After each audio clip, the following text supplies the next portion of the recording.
What's going on, yo? So, if y'all haven't heard this yet, I believe it's no longer news, but if y'all haven't heard this yet, UFC President Dana White on New Year's Eve had a situation with his wife, and it was caught live on camera, in which he had to. Okay, in the video, I'll show you the video. In the very video, UFC UFC President Dana White happened to he was dancing with his wife, and then eventually he after a couple of seconds the wife was like sober, or she wasn't really into Dana White after a while, and then there was the clip was cut into another section whereby the wife abruptly slaps Dana White, the UFC president, and immediately he just slapped her back twice. And then there's been a media sensationalization around it, whereby um people are like, oh, it's not slap, it's actually domestic violence, it's this, is that. So there's so many things going on in the video, and we will take a look at the video. So this is the video right here.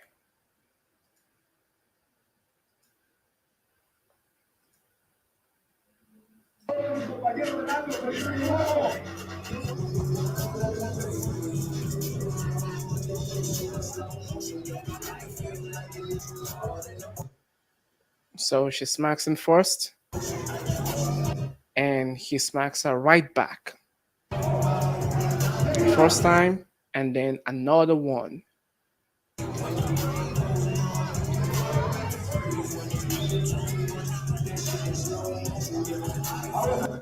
So that's it. And right there's been so many things going on, and everyone is like, what's going on with this? But the most important thing, it cost an opera online, and we had two different sectors.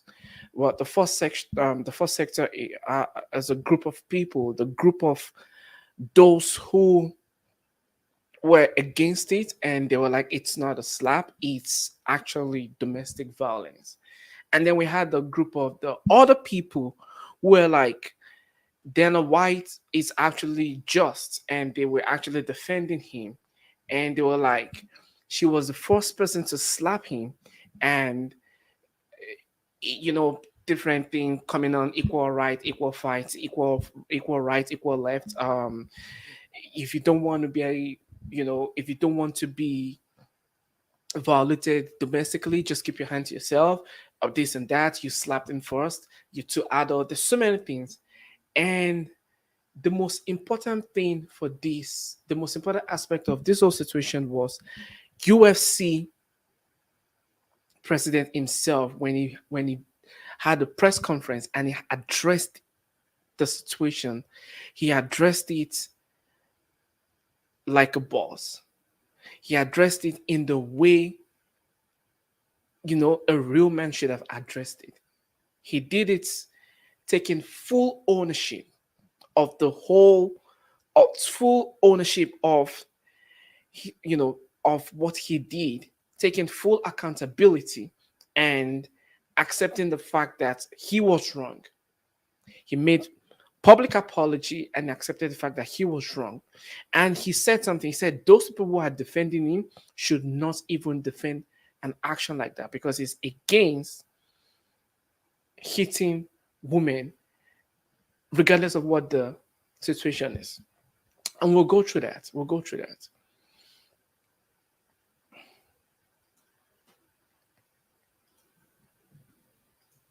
Happy New Year. So I just wanted to come out today and talk to you guys on this media day with the athletes, that, the focus is on them. These guys have trained hard and got ready for this fight. What happened on New Year's Eve is my mistake, not theirs. And obviously, nobody's more about free speech than me. If somebody, one of the fighters wants to come out and voice their opinion on it, and whatever it might be, then by all means, I'm sure you guys have seen the TMZ video and seen my interview. It was obviously a horrible personal experience, and there's no excuses for it. Something that I'm gonna have to deal with and live with for the rest of my life. And one thing that I do want to clarify, this thing that I didn't talk about on TMZ because I didn't expect it and I didn't see it coming, is the people that are defending it. There's never an excuse. I'm sure you guys have read some of the same stuff that I've seen. There's no defense to this, and people should not be defending me over this thing, no matter what. All the criticism that I have received this week is 100% warranted and will receive in the future. So, and you know me better than anybody. If especially the people that I don't like start coming after me, nobody fires back more than I do. Whatever anybody has to say, everybody has an opinion on this, and they're right to have their own opinions. I was very opinionated on this too, and I still am. It's crazy that I'm sitting here even having this conversation with you guys, but yeah. So, and this is just how it doesn't, and this is not about trying to look good. It's just taking full ownership. Like, don't defend me. I was very opinionated and I understand what I've done. It's wrong. It's a mess. And that's just the right way to handle it. Like, it did it in the best way. Like, I couldn't have even, if assuming the president of the United States made a mistake like this and he comes out to apologize and takes full ownership, he has everyone's respect. Okay, but now it even gets better because now the reporters asking questions will start trying to politicize things. And now listen to his response. My reason for being here today is I just wanted you guys to focus on them and not me. Any questions? I was going to ask you more questions. I guess the big question that everybody wants to know, like you said, no excuses, full apologies, and I like your statement there that it shouldn't be defended at all, but are there going to be any repercussions? People are saying, he's a big public figure, he's in charge of this big company, nobody's talking about it. Are there any repercussions planned for the company or self-imposed repercussions? What's your repercussions? Tell me. I take 30 days off? How does that hurt me? I told you guys we were going through COVID. COVID the last 10 years. I could sit it out and, what would be the problem? It's much like COVID, actually, me leaving hurts the company, hurts my employees, hurts the fighters. And that's the truth. What repercussion? It's like recently, there's this video about Dr. Jordan Peterson and the whole association of psychology, forum, like the top G's in the psychology, I believe, departments nationwide. They are like putting him through a scrutinization, putting him through a form of reformation whereby they're like, what he's saying online is not what they want him to say, or it's going against the psychological board association, so to say, and they're putting him in a position whereby he has to go through things, go through trainings, or else his license to practice as a psychologist will be revoked.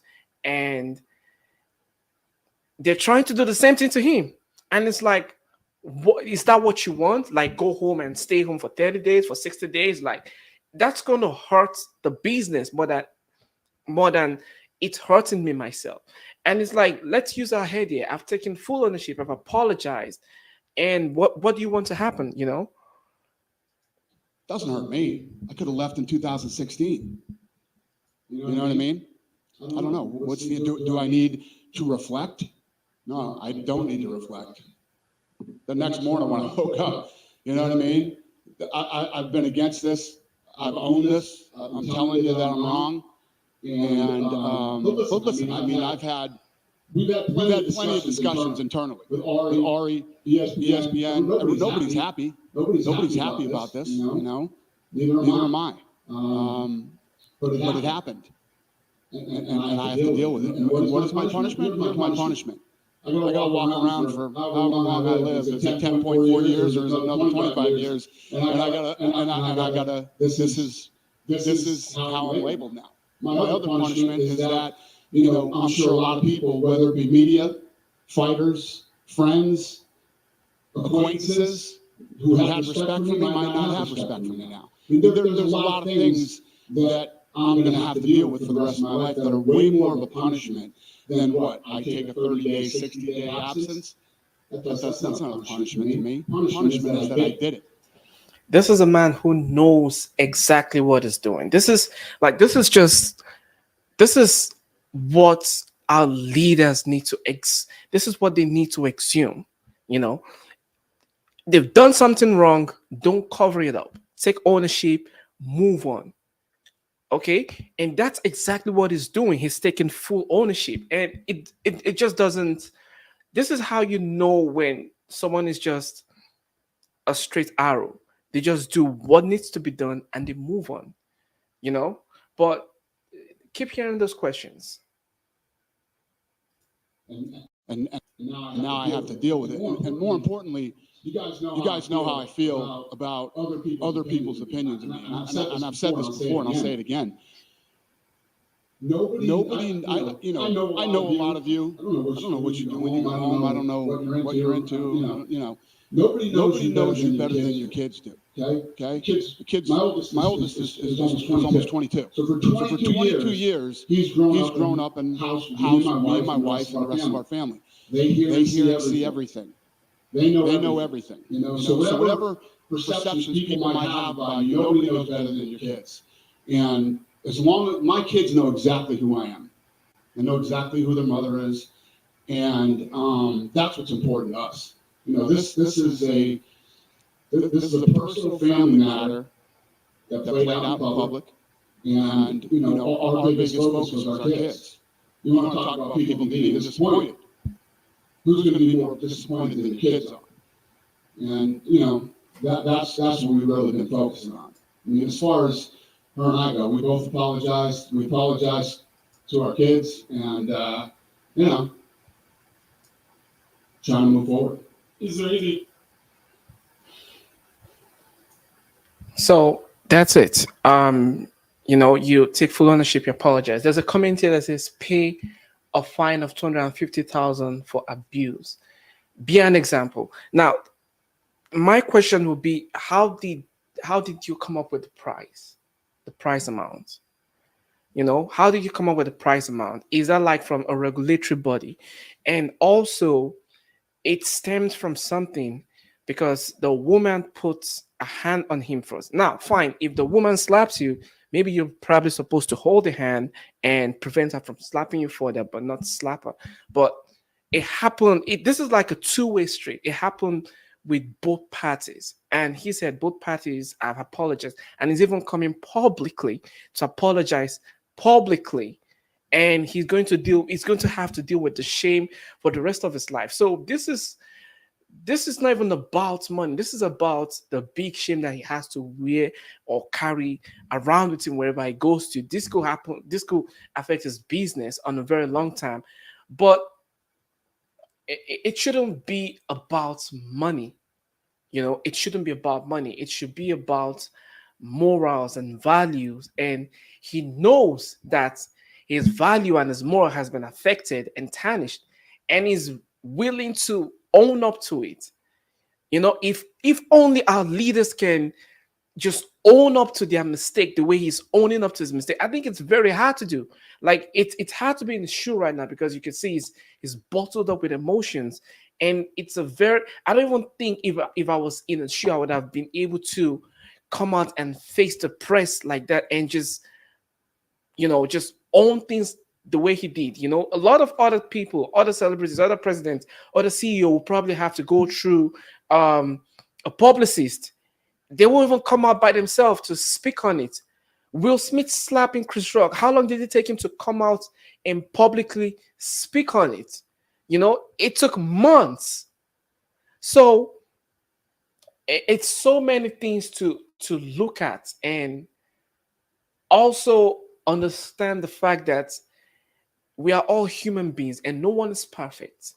So every time you judge someone now, it's only a matter of time before your turn comes, and people will judge accordingly too. You know, it's just the way it is. Moving forward that you think you can do in terms of, I mean, you just have such a high profile position, right? Like in terms of advocacy, I mean, as you said, this is wrong, this is bad. I mean, is there anything that you think this would be a great point to start to, you know, a message against it, support of domestic violence victims, anything along those lines? Yeah, I mean, we've created a lot of awareness. You know, this was, you know, and it's not something that I'm trying to, but I've been married to this woman for 27 years. We've known each other for 40. We've been friends for 40 years. We've been married for 27 years. You know, and like I said, anybody who's married knows being married is you know, it's a job. Something you got to work at every day. Her and I have been through some shit, but we're still together. We have 3 great kids, and you know, the biggest focus for us is our family. I mean, yeah, I guess it's like I don't know. I'm trying to think about what it's like. I don't know. I mean, there's been a lot of awareness, and you know, I haven't hid from this thing. I haven't ran from it. I've taken it head on, and from day one, you know, I don't know what else I could do. Sure, I mean, if I could help anybody else in this situation, I mean, I said it before, and now I'm saying it after I've done it. You don't ever do it. Don't defend me.